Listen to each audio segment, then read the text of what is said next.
अस्सलामुअलैकुम dear ladies, आज हम बात करेंगे कि बच्चे की पैदाइश के बाद क्या मुश्किलात हो सकती हैं।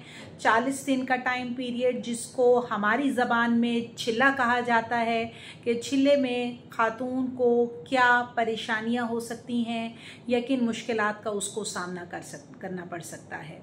इसमें सबसे इम्पॉर्टेंट चीज़ जो छिल्ले में आ जाती है वो जो है वो साइकोलॉजिकल प्रॉब्लम्स हैं। ये वो इश्यूज़ हैं, ये वो मुश्किलात हैं जो आम बंदे को देखने से पता नहीं चलती। इसके अंदर जो है पोस्टपार्टम डिप्रेशन आ जाता है, या बेबी ब्लूज़ हम कहते हैं, एक कंडीशन वो आ जाती है।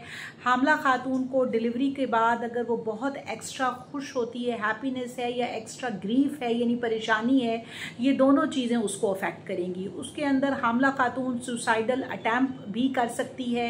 इवन फीटोसाइटल प्रॉब्लम्स भी हो सकती हैं कि वो ख़ुद को नुकसान पहुंचाने की कोशिश करे या वो पेट में अपने बच्चे को नुकसान पहुंचाने की कोशिश करे। तो सबसे इम्पॉर्टेंट चीज़ जो है वो साइकोलॉजिकली हामला खातून का खुश रहना है।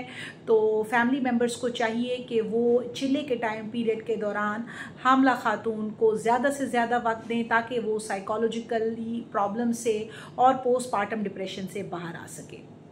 दूसरी इंपॉर्टेंट चीज़ जो है वो ब्लड प्रेशर का ज़्यादा होना है, जिसको हम पोस्टपार्टम एक्लैम्पशिया कहते हैं। बच्चे की पैदाइश के 2 से 3 दिन के बाद बाज़ दफ़ा ब्लड प्रेशर बहुत तेज़ी से बढ़ना शुरू हो जाता है, जिससे ब्रेन में यानी दिमाग में स्वेलिंग होना शुरू हो जाती है। औरत को झटके पड़ने लग जाते हैं, जिसको पोस्टपार्टम एक्लैम्पशिया कहा जाता है। ये एक मेडिकल एमरजेंसी है। तीसरी इम्पॉर्टेंट चीज़ जो है वो गुड डाइट है, कि बच्चे की पैदाइश के बाद आपने आयरन रिच डाइट लेनी है और अपनी डाइट के अंदर प्रोटीन का कंटेंट ज़्यादा करना है, ताकि चाहे आपकी डिलीवरी नॉर्मल हुई है या सिजेरियन सेक्शन के थ्रू हुई है, ज़ख़म जो है वो हील कर सके और यूट्रस जो है वो नॉर्मल पोजीशन में जा सके।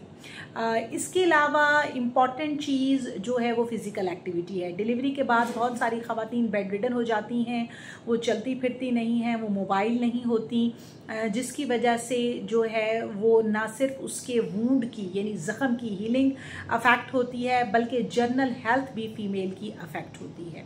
फिर एक और इम्पॉर्टेंट चीज़ डिलीवरी के बाद PPH है, यानी पोस्टपार्टम हैमरेज है। अगर बच्चे की पैदाइश के 7 दिनों के अंदर अंदर औरत को खून पड़ना शुरू हो जाए तो उसको प्राइमरी PPH कहते हैं, और 7 दिनों से लेकर 40 दिन के अंदर उसको अगर खून पड़ता है तो इसको सेकेंडरी PPH कहते हैं।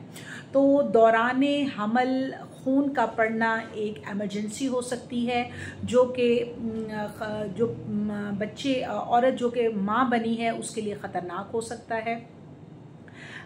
फिर बड़ी इम्पॉर्टेंट चीज़ जो है वो ज़ख़म का ख्याल रखना है, कि बच्चे की पैदाइश के बाद अगर जो है वो आपका छोटे ऑपरेशन से डिलीवरी हुई है या सिजेरियन सेक्शन से डिलीवरी हुई है, वूंड को क्लीन करना, जिस्म की सफाई का ख्याल रखना ज़रूरी है।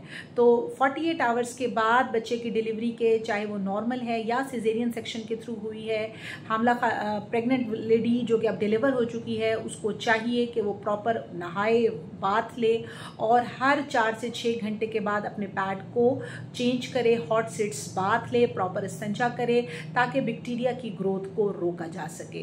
तो डियर लेडीज़ जो मुझे सुन रही हैं, छिल्ले का टाइम पीरियड बहुत ज़्यादा इम्पॉर्टेंट है, जिसमें आपको फिज़िकली और मेंटली जो है वो सेहतमंद होने की ज़रूरत है, ताकि आप क्विकली रिकवरी की तरफ जा सकें और अपने बच्चे को प्रॉपर टाइम दे सकें।